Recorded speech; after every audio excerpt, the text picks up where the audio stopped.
Bonjour à tous et bienvenue à la causerie du jour. Je vous rappelle donc les causeries saisies qui se déroulent Saisie Nanterre dans l'amphithéâtre, donc en présentiel, mais également en live.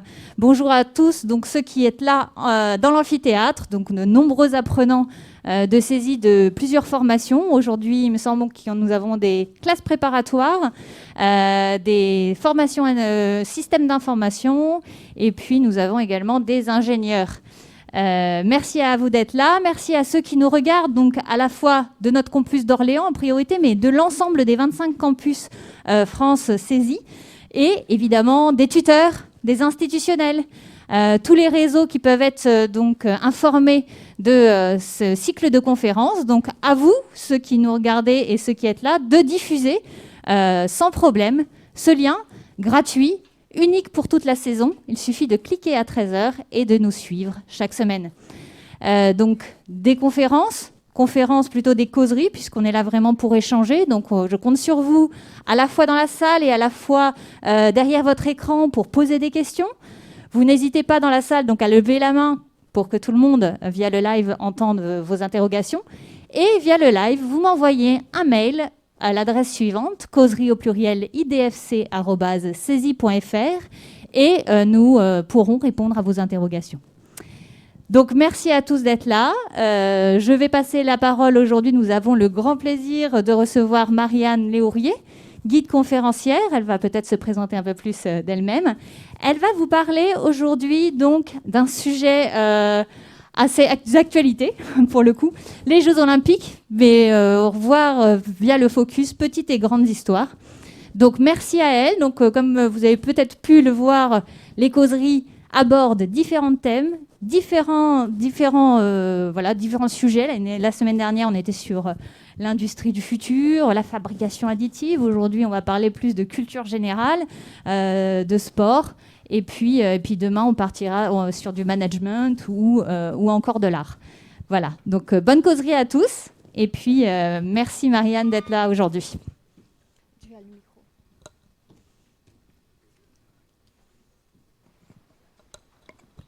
Alors, bonjour à tous. Donc, effectivement, je suis Marianne Lévrier, je suis guide conférencière nationale depuis un petit peu plus de 10 ans.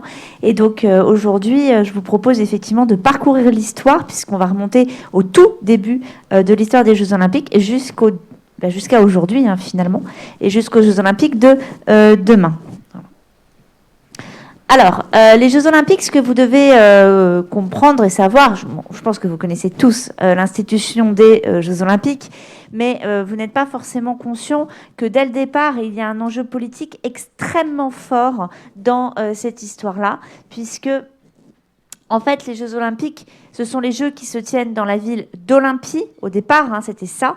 On trouvait les Jeux d'Athènes, on trouvait les Jeux de Delphes, on trouvait les Jeux dans toutes les grandes villes en fait grecques, et le but c'était pendant cette période d'affrontements qui étaient aussi bien des affrontements sportifs que des affrontements intellectuels. Alors ça c'est un petit peu disparu, mais à l'époque on avait des compétitions de poètes, on avait des compétitions de théâtre, on avait ce genre de choses, que les soldats et les villes qui d'habitude se faisaient la guerre arrêtent le temps de ce qu'on appelait la trêve olympique. Et c'est toujours, normalement, d'actualité. Pendant les Jeux Olympiques, normalement, on ne fait plus la guerre. J'ai bien dit normalement. Donc, l'histoire des Jeux Olympiques, on l'a fait remonter au personnage que vous apercevez ici, Hercule, donc le héros de la mythologie, qui effectivement, alors il y a pas mal d'histoires, mais une des histoires raconte qu'il a dû prouver sa force après avoir participé à des guerres, et que ça s'est passé effectivement à Olympie, à proximité du temple de Zeus, puisque ces Jeux Olympiques sont d'abord et avant tout dédiés au roi des dieux.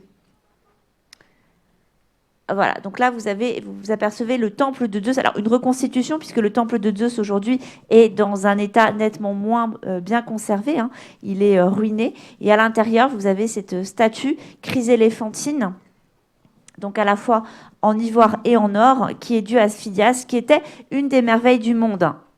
On ne l'a plus, on a des dessins, mais la statue, on ne l'a plus. Ça veut dire que quand tous les athlètes arrivaient à Olympie, ils devaient d'abord passer par le temple et faire des offrandes. Alors les athlètes masculins, puisque les Jeux Olympiques étaient réservés aux messieurs. Voilà. Y compris dans les spectateurs. Hein. Il n'y a pas de spectatrices. Alors, en réalité, le personnage qui a réellement fondé les Jeux Olympiques antiques, c'est Iphitos, en 884 avant notre ère. On les voit apparaître. Iphitos, il est le souverain, alors pas d'Olympie, d'une petite ville qui est à côté, mais qui justement est un peu en mal de notoriété, et il ne peut pas accueillir tous les équipements sportifs nécessaires pour la tenue des Jeux. Et donc c'est pour ça qu'en fait il va s'associer avec la ville d'Olympie, et grosso modo c'est tout le Péloponnèse en fait, donc toute la région sud de la Grèce qui va participer à ces Jeux olympiques. Alors là on aurait une représentation supposée d'Iphitos. On n'est pas complètement sûr que ce soit lui quand même. Hein. Voilà. Donc je vous montre à quoi ça ressemblait, le stade, puisque sur ce stade, il y a une compétition qui va se tenir, qui s'appelle le stade, et qui est une course en fait de 192 mètres 50, qui est l'ancêtre de notre 100 mètres. Entre le 100 et le 200, quoi. Et il y avait également une autre course qui consistait à faire un aller-retour. Et donc quand ils arrivaient tous à la ligne d'arrivée en même temps, généralement ça ne se passait pas très bien.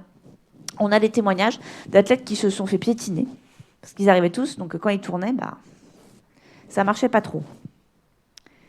Le gymnase, donc ça c'était pour tout ce qui allait être les compétitions de lutte gréco-romaine, de combat au corps à corps. Et donc voilà, un petit peu les différentes épreuves qu'on connaît nous aujourd'hui par les représentations. Donc une autre course qui s'appelait le diolos, qui avait la particularité d'être une course où il fallait monter les genoux, comme vous voyez ici. La course en armes, gros succès des Jeux Olympiques antiques. Donc effectivement, les athlètes sont nus, mais casqués et avec leurs boucliers, voire parfois avec des armes, des lances, des épées, des choses comme ça. Bon, le pugilat, ça c'est plus proche de la boxe, ça doit moins vous étonner. C'est peut-être plus des choses qu'on s'attend à trouver. Mais tous les coups sont permis, y compris sous la ceinture. Le pancrace, donc ça c'est encore une forme de lutte qui consiste en fait à décoller son adversaire du sol pour le faire tomber par terre. Alors le discoball, ce qui est très intéressant, c'est que ça consiste donc, c'est un lancer de disque, et que finalement c'est une épreuve qui a traversé le temps, puisque le lancer de disque, on l'a toujours aujourd'hui dans nos Jeux Olympiques modernes. Et ça fait partie des toutes premières épreuves qu'on va trouver dans les Jeux Olympiques modernes. Donc vous voyez que là, il n'y a rien de nouveau de ce point de vue-là. Donc là, je vous ai mis le discoball de Miron, qui est probablement un des discoballs les plus célèbres du monde en termes de sculpture. Alors, les haltères, c'est une course où on va devoir sauter des obstacles en tenant des poids dans les mains. Ça fait partie des épreuves qu'on ne fait plus.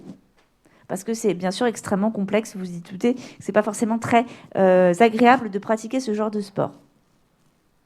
Alors la nudité, elle vous étonne peut-être, mais le but c'était qu'ils montrent qu'ils étaient beaux, forts, musclés. Donc le meilleur moyen pour faire ça, c'était de ne pas être habillés, tout simplement.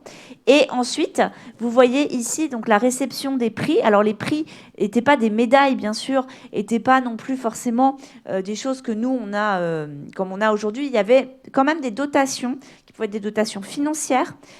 Ils pouvaient aussi recevoir, ça s'est beaucoup fait, des chevaux en cadeau.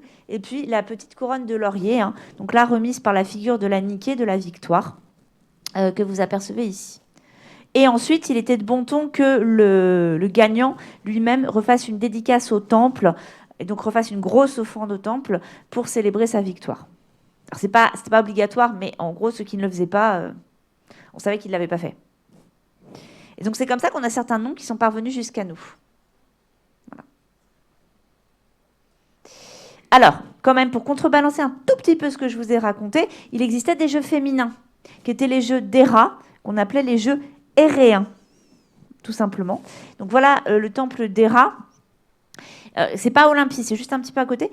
Et du coup, les femmes participaient. Alors, on a assez peu de représentations, mais ce qu'on sait, c'est que déjà, elles n'étaient pas nues. Et il y avait la course, était une des grandes épreuves dans lesquelles les femmes pouvaient s'illustrer à l'occasion de ces jeux héréens.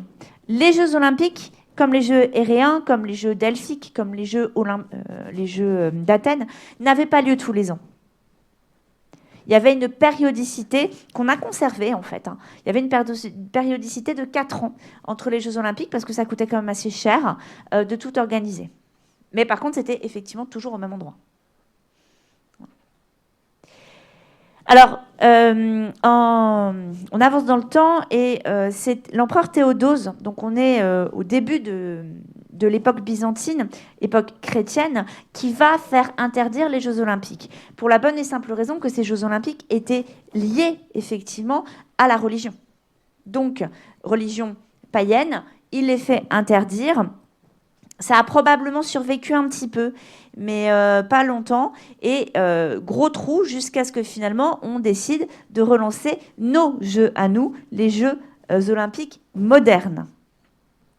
Je ne sais pas si certains d'entre vous ont eu l'occasion d'aller à Olympie, hein, mais à chaque fois qu'il y a des Jeux olympiques modernes qui vont avoir lieu, il y a une petite cérémonie quelques jours avant, quelques mois avant, où on allume la flamme olympique, hein, qui va ensuite aller se balader un peu partout pour arriver sur l'endroit précis où doit se dérouler la compétition sportive. C'est ça, c'est réglé comme du papier à musique. Hein. Alors c'est lui, le baron Coubertin, qui est un Français, qui a un petit peu cet idéal de relance d'une certaine représentation du corps, un corps sain et un esprit sain. Et donc c'est lui qui vraiment pousse pour faire renaître les Jeux Olympiques modernes. Dans un premier temps, on lui explique que c'est quand même une idée franchement étrange. C'est pas du tout quelque chose qui va susciter l'adhésion du public, mais finalement il a pas mal de contacts et il va insister. Il n'est pas le premier à avoir essayé. Il y a quelques personnes qui ont, dès le milieu du 19e siècle, ont vraiment essayé de faire renaître ces Jeux Olympiques. Mais c'est lui qui va réussir en fait à convaincre qu'il faut absolument retenter l'aventure. Et donc c'est à Athènes en 1896 que vont avoir lieu les premiers Jeux Olympiques de l'ère moderne. Alors pourquoi Athènes et pas Olympie? Tout simplement parce que le site d'Olympie est beaucoup trop cassé. Et il est difficile d'accès. Athènes, ça reste quand même effectivement la capitale. Donc là, voilà, vous avez l'affiche des premiers Jeux Olympiques où on va insister énormément sur l'aspect historique avec la date mythique des premiers Jeux Olympiques qui est donc 776, vous voyez ici, avant notre ère, et donc les Jeux Olympiques modernes. Alors là, il faut tout faire. Qui a le droit de participer? Quelles épreuves? Combien de temps? Il faut tout organiser. Rien n'avait été fait. La Grèce, bien sûr, comme premier pays, ça semblait logique. Dans l'esprit de Coubertin, il n'aurait pas été contre le fait que ce soit Paris, hein, les premiers Jeux Olympiques, mais bon, le poids symbolique de la Grèce a fait que c'est la Grèce qui l'a emporté. Et donc voilà le programme des épreuves.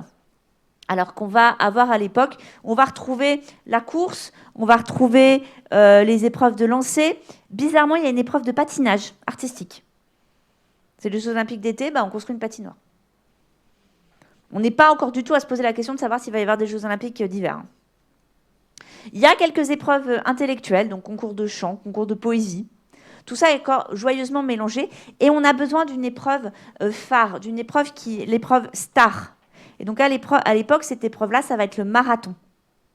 Marathon qui fait allusion à la course, justement, qui a eu lieu pendant les guerres entre Athènes et Sparte. Et donc, du coup, on va vraiment mettre cette course en avant. Bon, aujourd'hui, le marathon, c'est plus tout à fait l'épreuve reine des Jeux Olympiques. Hein. On construit un stade tout nouveau. Alors, il existe toujours le stade à Athènes. Si un jour vous y allez, vous pourrez le voir. On le remplit. Alors, bien sûr, à l'époque, il n'y a pas de femmes qui participent. Il n'y a que des hommes. Par contre, dans le public, il y a les deux. Et voilà le héros des premiers Jeux Olympiques grecs. C'est Louis Spyridon. Alors, si vous n'en avez jamais entendu parler, c'est normal. Il va gagner la première épreuve de marathon. Ça tombe très, très bien. On cherche une épreuve emblématique et on est en Grèce, c'est un Grec qui gagne. Il devient un héros national. Et donc là, c'est les premières médailles olympiques qu'on connaisse de l'ère moderne.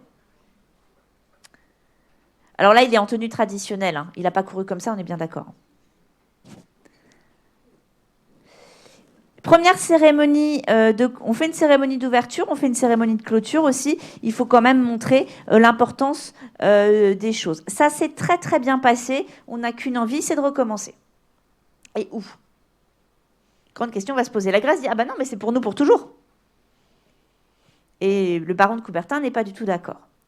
Alors, entre-temps, on va aussi réfléchir à beaucoup de choses. On va créer le cérémonial et le cérémoniel des Jeux Olympiques. 1913, ce sont les anneaux. Alors, il y a différentes interprétations sur les anneaux. Les couleurs correspondraient au continent.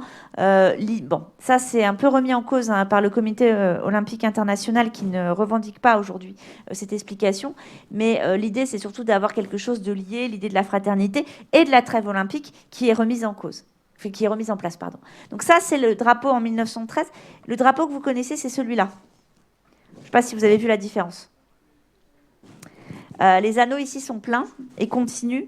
Donc ça, c'est le drapeau qu'on a encore aujourd'hui, drapeau moderne. Alors, les couleurs, elles varient un peu d'intensité parfois, mais bon, c'est un détail. Hein. Voilà. Qui va donc devenir le symbole des Jeux Olympiques. Et donc la première fois qu'on va voir ces anneaux olympiques flotter au-dessus d'un stade, c'est à Anvers en 1920. Les Jeux Olympiques d'Anvers, c'est pas n'importe quoi. Ce sont les Jeux Olympiques de l'après-première guerre.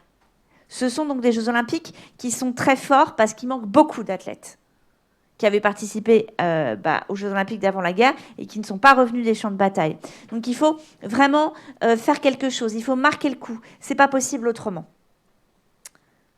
Et donc, c'est pour ça qu'on va créer le serment des athlètes. Alors ça, je ne sais pas si vous l'avez en tête, mais dans chaque cérémonie d'ouverture, il y a un athlète qui a été désigné par ses pairs qui va prêter le serment pour tous les autres. Et puis, maintenant, depuis quelques années, il y a les arbitres aussi qui prêtent le même serment. Voilà. Donc c'est à Anvers, effectivement.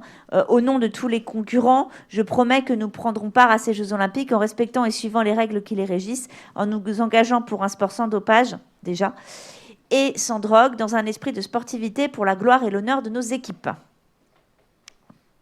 Alors, ce sont des Jeux Olympiques, mais ce ne sont pas des Jeux qui sont encore mondiaux. Hein. Il y a pas mal de pays qui ne sont pas représentés.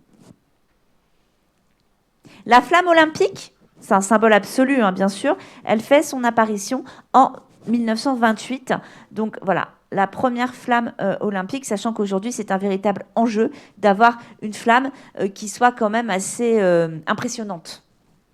Alors c'est plus ou moins réussi, hein, mais c'est un geste important, l'allumage de la flamme. Alors, les Jeux, bien sûr, vous vous doutez bien qu'entre les Jeux de 1896 et les Jeux d'aujourd'hui, il y a eu quand même pas mal d'évolutions et elles ne sont pas uniquement techniques. Alors, je vous montre quand même, voilà. Donc ça, c'est les Jeux Olympiques de Paris où vous avez donc le 110 mètres haie. Vous n'aviez pas intérêt à rater la barrière parce que là, ça devait faire bien mal quand même. Et les épreuves qui, malheureusement, n'ont pas été retenues. La pêche. Et alors, celle-ci, elle a eu lieu. Hein. Le tir de canon. Donc, on a fait ça au château de Vincennes. Et l'envol de ballons. Alors, ils avaient présenté leur petit dossier pour pouvoir devenir discipline olympique. Et puis, non, on ne les a pas laissés faire. Cela, elle faisait partie officiellement, très officiellement, des Jeux Olympiques de Paris. Donc, le concours d'attelage, vitesse et élégance. Et le tir au pigeon vivant. Aujourd'hui, il y a bien des épreuves de tir, hein, mais ce n'est pas vivant. Et donc, ça va se passer, cette épreuve se passe à Satory, en fait, hein, pas loin de Versailles. Et c'est là où, pour les prochains Jeux Olympiques parisiens, auront lieu certaines épreuves de tir, justement pour faire écho à l'histoire des Jeux Olympiques parisiens. Alors, je vous montre d'autres épreuves qui n'ont malheureusement pas tenu l'affiche. Donc, vous avez le tir à la corde, qui a été une épreuve olympique. Je ne vais pas très, très sérieux, dit comme ça. Celle-ci que j'aime beaucoup, le saut en longueur à cheval. Pareil, c'est pas resté. On peut le regretter. Et là, on est en 92, hein, il n'y a pas si longtemps, le ski artistique acrobatique, qui a été donc une épreuve de démonstration aux Jeux Olympiques d'Albertville. Bon, et vous savez, cet été, le sport en démonstration, c'était le karaté, qui n'a pas été retenu pour la prochaine Olympiade. Voilà, ce qui alors, pose problème, parce que voilà. Et pour la prochaine Olympiade, le sport en démonstration, c'est le breakdance. Ouais. À Paris, ça sera le breakdance. Voilà. Vous avez un sport, par contre, qui a fait son entrée et qui reste, c'est l'escalade. Alors, le skate, il sera en démonstration. Voilà. Et donc, voilà, les premiers Jeux Olympiques d'hiver des Jeux Olympiques. Alors, en réalité, sont devenus Jeux Olympiques d'hiver rétrospectivement. C'est-à-dire, concrètement, que quand on les fait, ils n'ont pas vraiment le nom de Jeux Olympiques d'hiver. Mais dans l'esprit de tout le monde, c'est ça. Et ça va être les premiers, ça marche bien. On a suffisamment d'épreuves parce que c'était ça qui faisait un petit peu peur. Et donc, on décide de continuer. Donc, les premiers en 1924 à Chamonix. Voilà. Donc là, vous avez, ça, c'est le tremplin de saut à ski, qui est toujours là-bas. Et donc, le saut à ski, et puis là, le patinage artistique. Et à ce moment-là, les Jeux Olympiques d'été et les Jeux Olympiques d'hiver ont lieu la même année. C'est plus tard qu'on va décider de faire ça, en fait, c'est tous les 2 ans en alternance, du coup, maintenant. Bon, sauf cette année, mais... Alors lui, vous ne le connaissez peut-être pas, et pourtant c'est un personnage très important. Ludwig Guttmann, on est au lendemain de la Seconde Guerre mondiale. Enfin, d'abord, la question va se poser entre les 2 guerres, mais elle va se poser encore plus après la Seconde Guerre mondiale. Finalement, il y a des blessés, il y a des mutilés, il y a des gens qui, effectivement, n'ont plus tous leurs moyens physiques. Et il trouve ça injuste qu'ils ne puissent pas participer à une épreuve sportive, à une épreuve olympique. Donc, qu'est-ce qu'il va faire? Il va tout simplement organiser une compétition, les Stockmanville Games, avec le logo, pour permettre à ces sportifs de pouvoir quand même s'affronter les uns les autres. C'est tout simplement l'ancêtre des Jeux paralympiques. Et donc voilà, la première compétition paralympique, c'est Rome 1960. Mais à l'époque, ce n'est pas toutes les disciplines qui sont représentées. Loin s'en faut, il n'y a que l'athlétisme. Et donc progressivement, aujourd'hui, on arrive effectivement à avoir de plus en plus de disciplines qui sont représentées. Et le grand débat, c'est de savoir s'il est normal que les Jeux olympiques et les Jeux paralympiques ne se déroulent pas en même temps. Généralement, il y a 2-3 semaines d'écart. Voilà. Alors, surtout au départ, ça n'a pas concerné tous les types de handicaps physiques. Donc là, vous avez effectivement les fauteuils, puis progressivement, on a vu apparaître les handicaps visuels, les sourds, la surdité. En fait, ils ont leur propre compétition, par contre.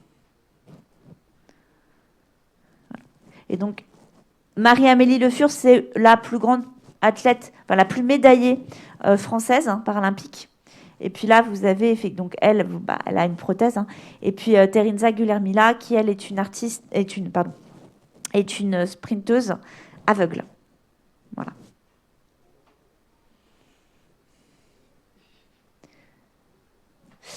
Alors, je vous en ai un petit peu parlé, mais je continue. Les femmes. Voilà. Première championne olympique de tennis.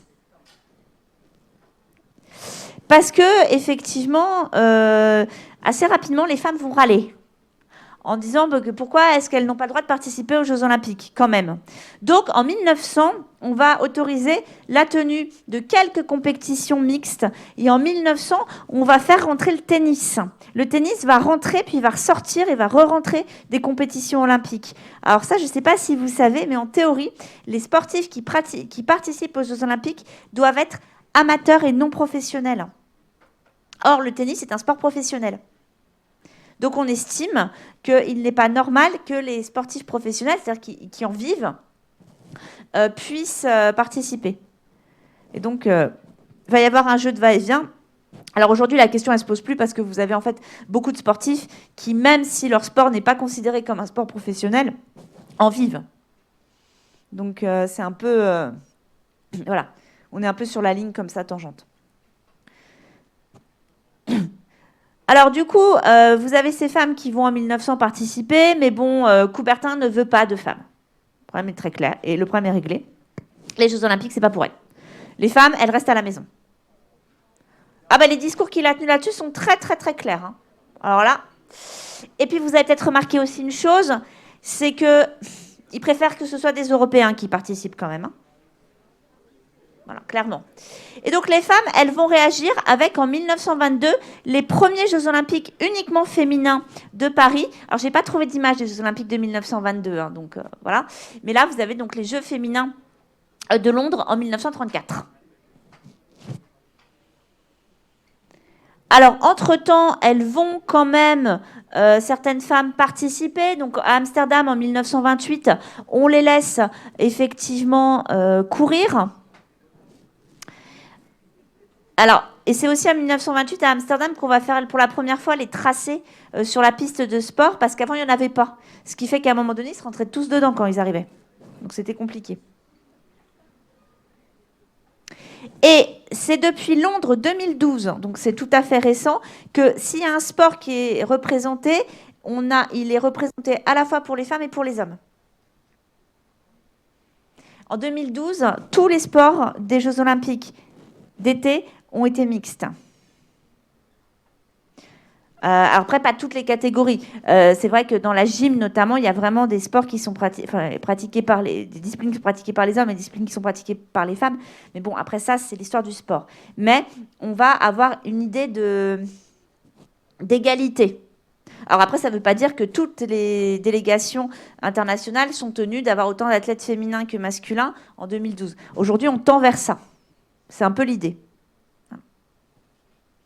Et donc, le dernier sport qui s'est ouvert aux femmes aux Jeux Olympiques, c'est la boxe. C'est un peu normal parce qu'une des plus grosses chances de médaille d'or des Anglais à Londres, c'était leur équipe de boxe. Ceci explique peut-être cela. Voilà. Alors, je ne sais pas si vous avez des questions. Ouais. J'arrive.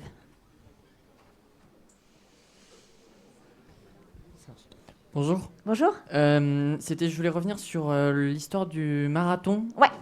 Vous avez dit que c'était les Grecs contre C'était les armées spartiates, en fait, dans toute la région Sparte et tout ce qui était autour, en fait. Ouais, contre les Perses. Enfin, c'est un messager qui revient des Spartes pour Athènes. Ouais, ok. Ouais, c'est ça. C'est la course. Et donc, la longueur, pardon, je vais y arriver, de la course d'un marathon. Ouais, 41,2. Voilà, c'est la distance entre l'endroit où il est parti et Athènes.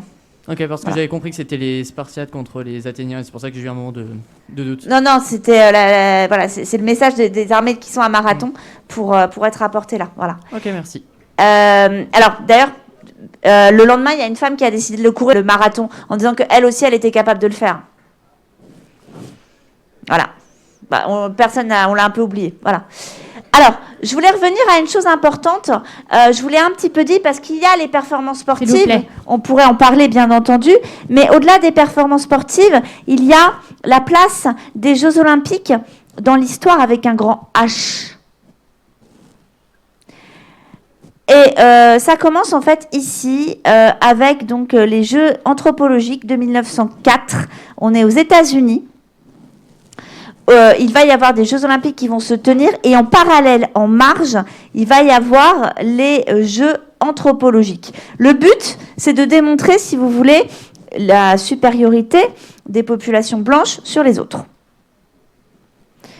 Et on leur demande quand même de faire des choses assez étonnantes, puisque c'est ce que vous voyez là. On leur demande, donc là c'est un pygmée d'Afrique centrale, on lui a demandé de lancer le javelot.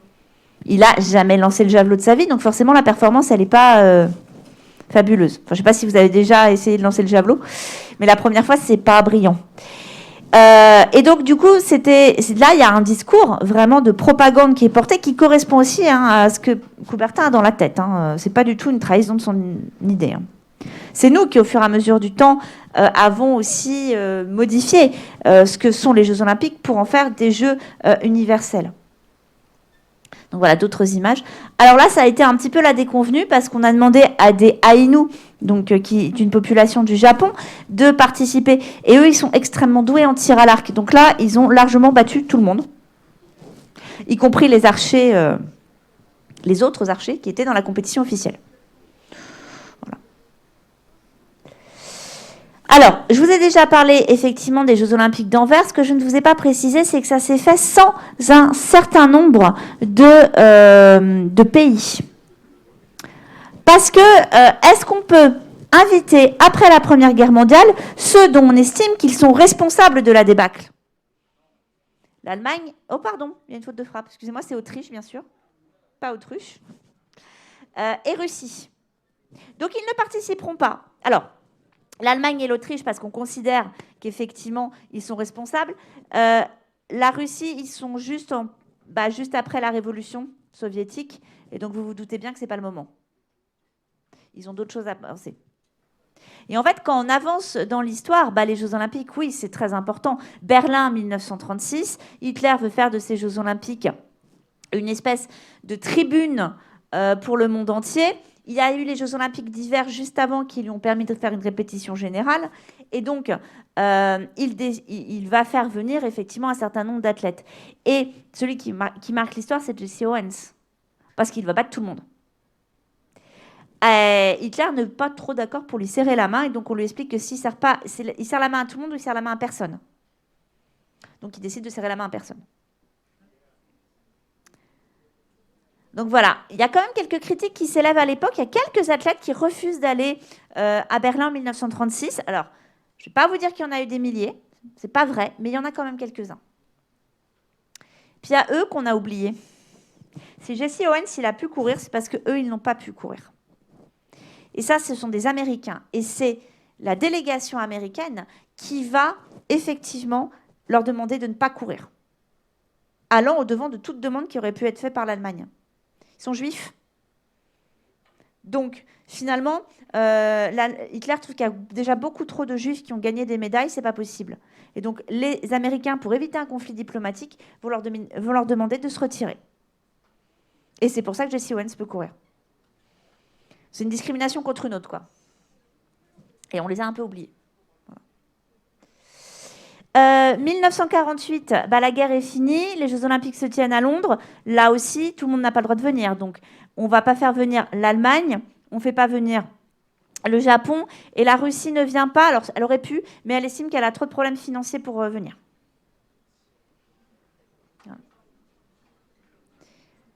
Melbourne, en 1956, vous voyez qu'en fait, il manque pas mal de monde. Il manque la Chine populaire, parce que Taïwan est là. Donc, ils ne veulent pas. Et pourquoi il n'y a pas l'Égypte, l'Irak, le Liban, l'Espagne, les Pays-Bas et la Suisse? Alors, tout simplement, pour deux raisons. Alors, les Pays-Bas et la Suisse et l'Espagne, ça, c'est un conflit intra-européen. Mais l'Égypte, l'Irak et le Liban, c'est parce que la France participe. Voilà. Et qu'ils estiment que la France prend des positions au Moyen-Orient qui ne sont pas tenables. Donc, ils refusent de participer. La France étant un peu le pays considéré comme à l'origine de la renaissance des Jeux Olympiques, c'était difficile de leur demander de partir. Et on est à ce moment-là en pleine guerre froide. Hein. Et donc, il va y avoir un match de water-polo qui va opposer la Hongrie et l'URSS. On est aussi effectivement au moment des tensions dans les pays du bloc soviétique. Et voilà comment il s'est terminé, le match de water-polo. C'est-à-dire que c'est plus du tout du sport. Ils se sont carrément battus dans la piscine. Donc la trêve olympique, on n'y était plus du tout. Hein. Tokyo 1964, les premiers Jeux olympiques en Asie. Il a fallu attendre un certain temps quand même. En réalité, ils étaient prévus pour faire ceux qui ont marqué le début de la Seconde Guerre mondiale. Donc qui n'ont pas eu lieu. L'Afrique du Sud est exclue à cause du régime de l'apartheid.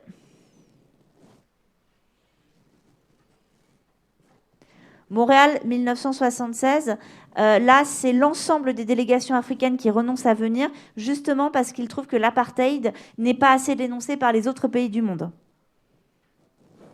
Et ça fait du monde, hein, quand même. Hein. Quand vous avez un continent en entier qui ne se déplace pas, voilà.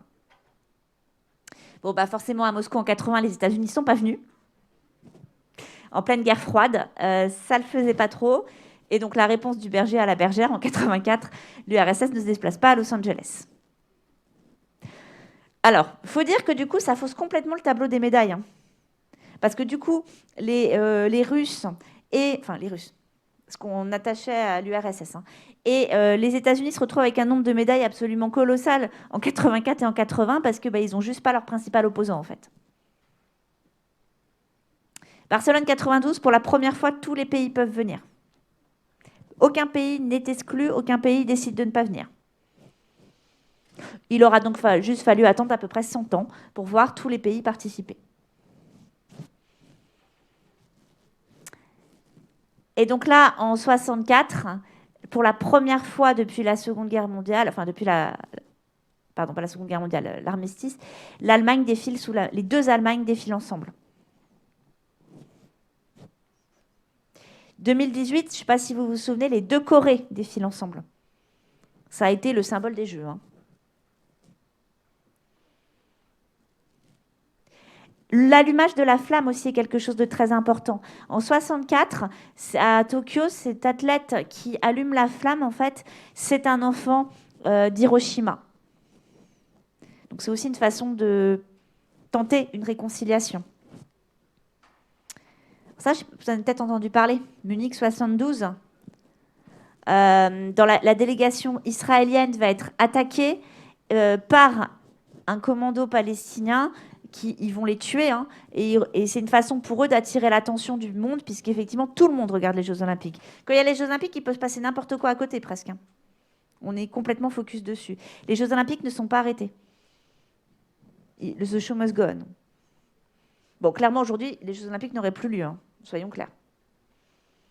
Celle-là, je pense que vous la connaissez. Mexico 68.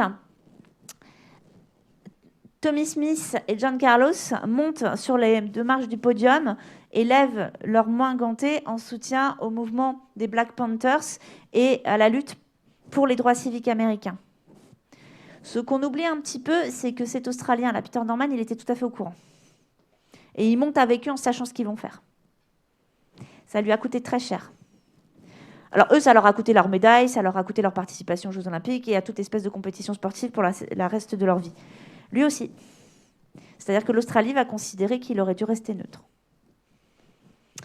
Alors pour la petite histoire, en fait, ils avaient prévu une paire de gants complets chacun, mais il y en a un des deux qui l'avait oublié. Et c'est comme ça que naît une image mythique. Ils sont restés amis tous les trois pendant toute leur vie. Et donc quand il est mort, c'est les deux là qui sont venus porter son cercueil. Bah quand même, c'est important. Et quelques jours plus tard, Larry Evans, Larry James et Ronald Freeman recommencent. Alors, ils n'ont pas le point, mais ils ont le chapeau des Black Panthers. Ils ne seront pas exclus parce que sinon, il n'y a plus d'athlètes pour gagner des médailles côté sprint américain. Voilà.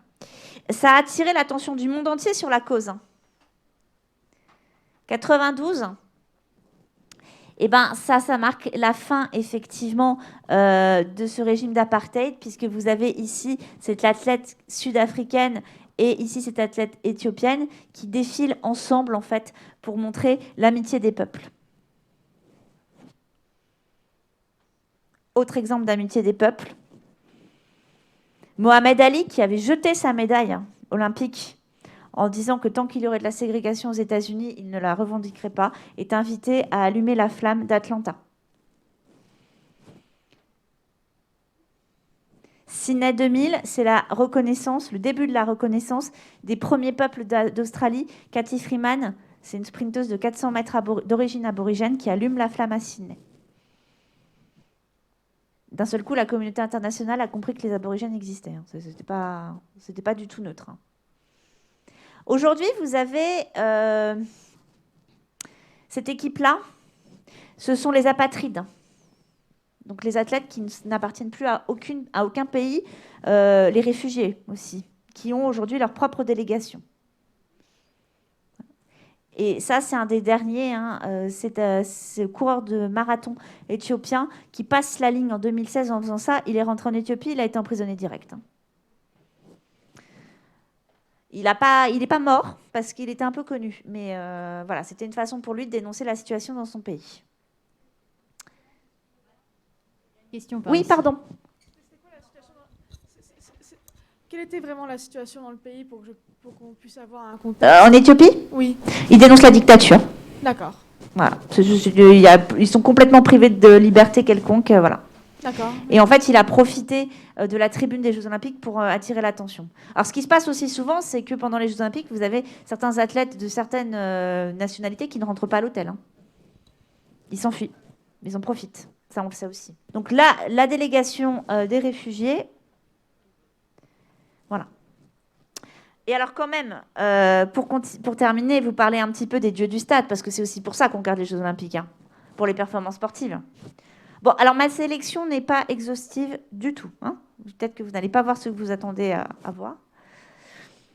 1968, c'est voilà, ce personnage, Fosbury, que tout le monde prend pour un fou, décide de ne plus sauter en saut en hauteur en ciseaux, mais avec cette forme comme ça en arrondi derrière. Et il invente le Fosbury, que tout le monde reprend aujourd'hui. Hein. Donc là, c'est une progression technique. Alors lui, c'est le premier dopé identifié de l'histoire du sport, des Jeux Olympiques. Alors attention, il y allait à l'alcool. Petit coup de gnôle. En fait, c'est un marathon, donc il court. Son concurrent, le premier qui gagne, il va être déclassé parce qu'en fait, il a fait le marathon dans une voiture. Donc on lui explique que non, en fait, ce n'est pas possible. Et lui, en fait, on se rend compte que sur le trajet, bah oui, effectivement, on lui donnait un petit coup d'alcool de temps en temps. Bon, il n'y avait peut-être pas que de l'alcool dans l'alcool. Hein. Mais comme on a déjà déclassé le premier, on ne peut pas redéclasser, quoi. Donc tant pis, on le laisse. Mais il s'est fait prendre. Alors lui, il s'est fait tellement prendre qu'en fait, il en est mort. Hein. À Rome, en 1960, il tombe de son vélo et hémorragie cérébrale. Voilà. Florence Griffith Joyner ne s'est jamais fait prendre. Mais plus personne n'a couru aussi vite qu'elle depuis 1988. Et elle est morte très jeune de tout un tas de maladies. Enfin, il y a quasiment consensus sur le fait qu'elle était dopée, mais personne n'a pu le prouver. Contrairement à Ben Johnson, qui lui s'est fait prendre. Et ça a été la fin de sa carrière. Voilà. Et donc, vous savez peut-être aujourd'hui que les athlètes russes ne peuvent plus concourir sous la bannière russe parce qu'il y a un dopage étatisé en Russie, hein, véritablement, et que du coup, aujourd'hui, qu'est-ce qui se passe ? Tout simplement, les seuls athlètes russes qui peuvent participer sont les athlètes qui ne s'entraînent pas en Russie, et donc qui participent sous cette bannière-là. Voilà. On a une question ? Oui. C'est depuis quelle année les contrôles antidopage ? Ah bah visiblement, enfin dès le début, hein, dès 1896 en fait, on a des contrôles antidopage. Après, il faut voir ce qu'on met derrière dopage et il faut voir la performance des contrôles, quoi. Mais dès le départ, on se doute bien, et c'est présent dans le serment d'Anvers aussi. Hein. Les athlètes s'engagent à ne pas se doper. Après, on sait très bien que concrètement, le dopage, les contrôles sont en retard sur les techniques. Donc voilà. Et puis après, savoir ce qu'on met dans le dopage. Est-ce que, par exemple, les combinaisons intégrales des nageurs sont une forme de dopage ou pas ? Bah oui, mais c'est une question qui s'est posée. Donc aujourd'hui, ils n'ont plus le droit. Mais finalement, c'est une avancée technologique. Mais est-ce que c'est du dopage ? C'est pas sûr. Non, mais c'est un débat qu'il y a eu. Pour le coup, je ne réponds pas à la question, mais c'est un débat qui s'est posé. Voilà. Mais c'est aussi pour le Tour de France avec le dopage mécanique aussi. Ah bah, complètement, les vélos mécaniques, c'est exactement la même chose. Alors, à ma connaissance, il n'y a pas eu de problématique de vélo mécanique aux Jeux Olympiques. Encore. Ça arrivera peut-être. Hein. Bon, allez, cette fois-ci, des athlètes pas dopés. Notre première médaille d'or française aux Jeux Olympiques, vous la connaissez peut-être, en tout cas de nom, c'est Suzanne Lenglen. Voilà. Donc, joueuse de tennis, bien entendu. Et puis parfois, il y a des belles histoires. Mimoun et Zapotec, c'est juste une belle histoire de deux athlètes qui effectivement vont être concurrents pendant toute leur carrière et qui vont pour autant être très proches, très amis et qui vont gagner et y perdre, voilà, un petit peu comme ça en alternance. Mais c'est une histoire qui va marquer effectivement les Jeux Olympiques. Abebe Bikila, il gagne le marathon de Rome en 1960. Ce qui va marquer, c'est qu'il n'a pas de chaussures. C'est le marathonien en pieds nus. Alors, il a gagné en 64 aussi, mais en 64, il avait des baskets. Mais à l'époque, ça va beaucoup marquer. On va se demander d'un seul coup comment c'est possible. Et on en revient à la question du matériel. Et c'est aussi l'émergence de tous ces coureurs de fond originaire d'Afrique de l'Est, où là, d'un seul coup, on va voir émerger ces grandes écoles. Lui, il était éthiopien. Nadia Comaneci, en fait, elle va rendre caduque le système de notation en gymnastique, puisqu'après elle, il va falloir tout revoir. Elle va tout simplement aligner le score maximum. Et après, elle, clairement, n'a plus fait de la gym de la même façon. Bon, ça, c'est pour le sourire. Vous les connaissez, je pense. C'est Rasta Rocket. Mais c'est un peu fou quand même. On est en Jamaïque. La Jamaïque, c'est quand même l'île du sprint depuis très longtemps. On va faire du bobsleigh. Voilà. Quand vous y réfléchissez, c'est quand même incroyable. Et c'est possible parce qu'effectivement, dans des cas comme ça, on ne va pas demander aux athlètes leur performance. Ce qui est important, c'est la participation. Et c'est comme ça qu'on se retrouve à chaque Jeux Olympiques avec des gens, effectivement, qui ne font pas des performances géniales, mais qui sont là quand même. Voilà. Bon, eux, après, effectivement, ils sont très connus parce qu'il y a eu le film. Hein. Voilà. Donc ça, c'est Caligari 88. Mais ils ont continué après. Hein.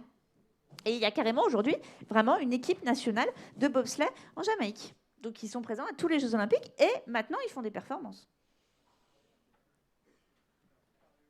Carl Lewis. Voilà. Carl Lewis, c'est en fait aussi ce qui est intéressant, c'est que c'est un sportif pluridisciplinaire puisqu'il fait différents types de distances en course, saut en longueur. Il va avoir un gros passage à vide, il va revenir. Donc, c'est un des athlètes les plus titrés en athlétisme. Alors, l'athlétisme, c'est un peu plus facile que d'autres sports. Parce que les sprinteurs, par exemple, ils peuvent s'aligner sur du 100, 200, 4 fois 100. Donc, en une Olympiade, ils peuvent se faire 3 médailles d'or. Voire 4 si ça se goupille bien et qu'ils font du saut en longueur. Bon, ça, c'est pour le petit côté cocorico.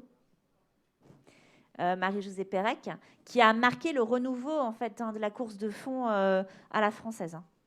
La course, pardon, de sprint, pas de fond. Donc 200 et 400.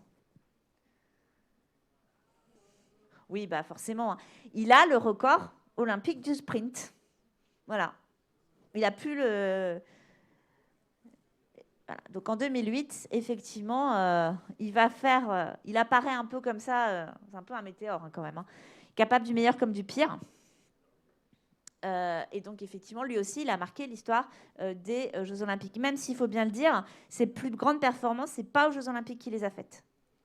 Aux Jeux Olympiques, quand ils battent les records, ils n'ont pas de prime. Ils battent les records en meeting, ils ont une prime. Donc c'est pour ça que c'est rare que les records du monde, par exemple, tombent aux Jeux Olympiques. Ils n'ont pas intérêt à le faire, financièrement. Et voilà donc les athlètes les plus médaillés. Michael Phelps en natation. Voilà. Je vous laisse compter. Je ne sais pas combien il a de kilos de médailles. Et pour les femmes, beaucoup moins connues, parce que c'est plus ancien aussi, en gym, c'est Vera Kaslavska. Voilà. Donc, qui représentait l'URSS. Voilà. Mais effectivement, elle a laissé probablement moins de traces dans l'histoire du sport. Voilà. Donc, tout ça pour vous montrer un petit peu effectivement les évolutions. Donc, je vous ai dit aussi, nous allons avoir dans l'histoire des Jeux Olympiques des sports qui rentrent, des sports qui sortent, des choses qui bougent. Mais ce qui va rester très important dans les idéaux du sport des Jeux Olympiques, c'est donc l'idée de la participation. L'important, c'est de participer. Ça, c'est vraiment quelque chose qui va être très, très marqué. Et ça fait déjà partie du texte que va écrire Coubertin portant ces idéaux-là. Même si, bon, soyons clairs, aujourd'hui, il y a quand même aussi un enjeu sportif qui dépasse l'enjeu financier. Hein. C'est-à-dire que concrètement, aujourd'hui, oui, ces sportifs sont devenus des professionnels, en tout cas pour les sports les plus médiatiques. Parce que l'autre enjeu des Jeux Olympiques, c'est de permettre à un certain nombre de sports beaucoup moins connus de se faire connaître. Il y a des sports qu'on voit une fois tous les 4 ans, hein, concrètement. Et je ne vous parle pas que du curling. Parce que l'entrée du curling, ça a été un gros débat. Hein. Fallait-il faire rentrer le curling? Est-il un sport? Fallait-il le faire rentrer aux Jeux Olympiques? C'est les Suisses qui ont fait pression pour faire rentrer le curling. Ah, ils sont champions de curling. Alors, vous savez peut-être aujourd'hui quelle est des revendications. La Nouvelle-Zélande demande à ce qu'on fasse rentrer la tonte de mouton. Et Madagascar, je ne sais pas si vous avez une idée de quel... Madagascar demande un sport. La pétanque. Ah oui, mais la pétanque, on ne l'associe pas forcément à Madagascar. En fait, Madagascar, ils sont juste champions du monde de pétanque une année sur deux avec la France. Donc ils se disent que là, ils seraient sûrs d'avoir leur première médaille d'or. Ils n'en ont jamais eu. Parce que tous les pays peuvent participer, ça ne veut pas dire que tous les pays ont une chance égale, en fait. Et puis, ils vont se poser aujourd'hui des questions qu'on ne se posait pas forcément à l'époque. Notamment, ça, vous avez peut-être suivi après ce qui s'est passé cet été au patinathlon.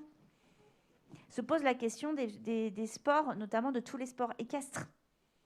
Est-ce qu'on peut laisser ça se dérouler ou est-ce que c'est une forme de maltraitance ?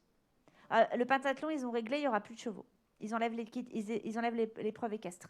Oui ?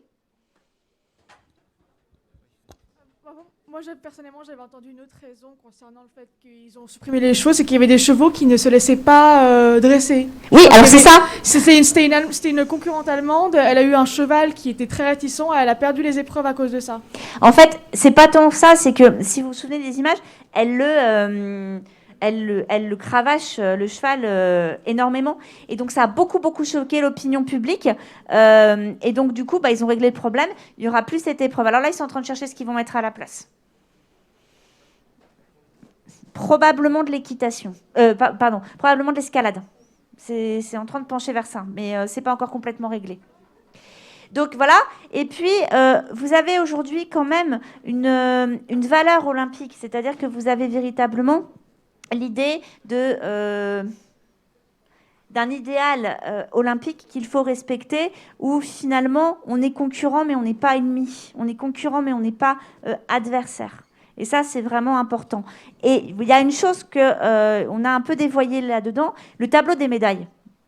Il y a toujours un tableau des médailles pendant les Jeux Olympiques. En fait, ce tableau des médailles n'est officiellement pas autorisé.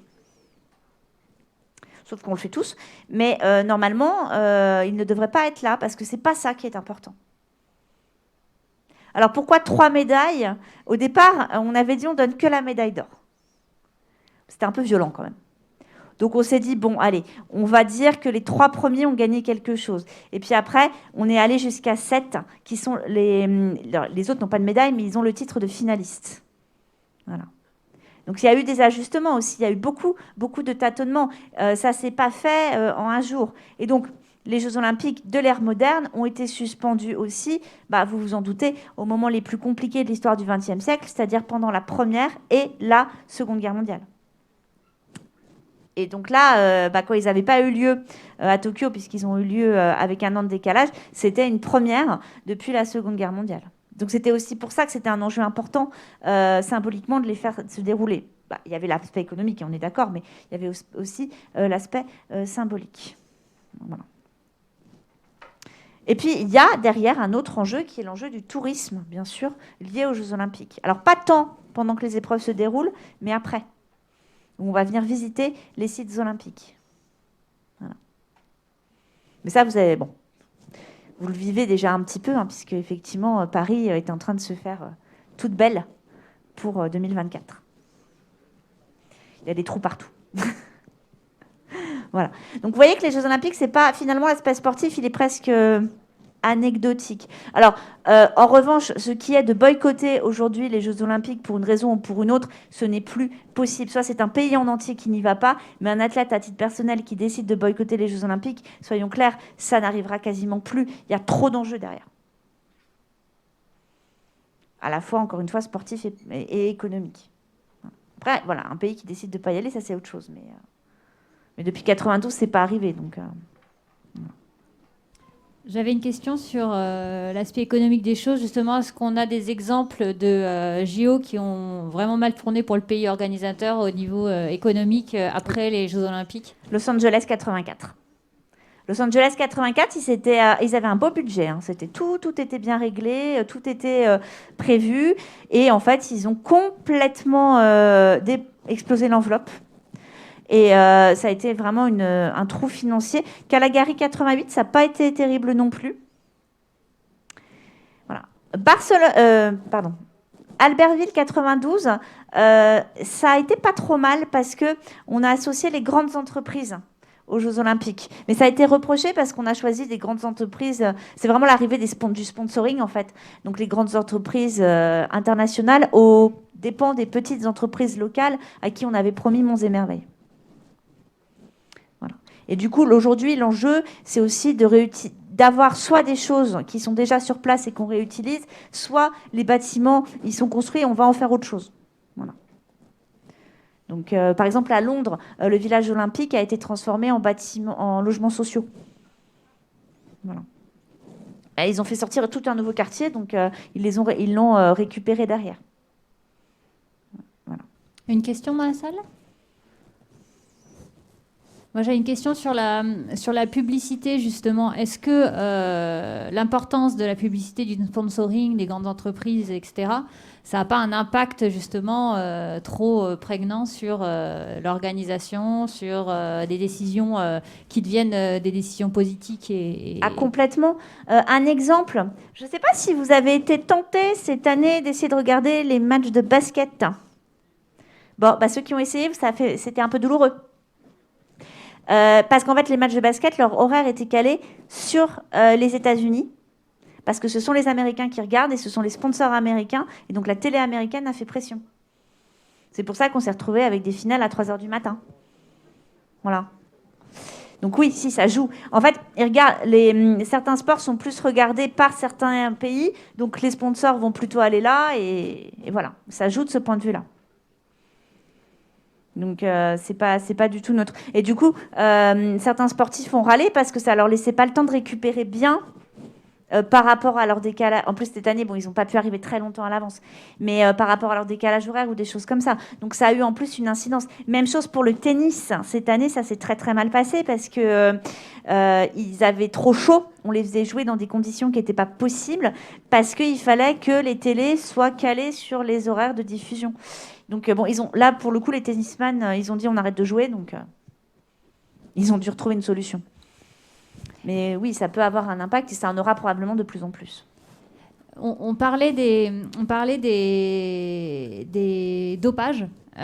Aujourd'hui, on a la question du harcèlement sexuel et aussi dans les Jeux Olympiques qui ont été révélés. Ouais. Est-ce qu'aujourd'hui, il y a des instances éthiques plus importantes ? Comment ça se passe pour gérer ce genre de problème ?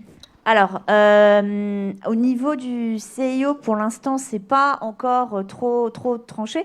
Il y a eu, encore une fois, le dernier Jeux Olympiques, vous avez quand même les équipes de beach volley les femmes de beach volley qui ont refusé de jouer en bikini, qui ont été sanctionnées. Donc, de ce point de vue-là, il y a un peu de travail.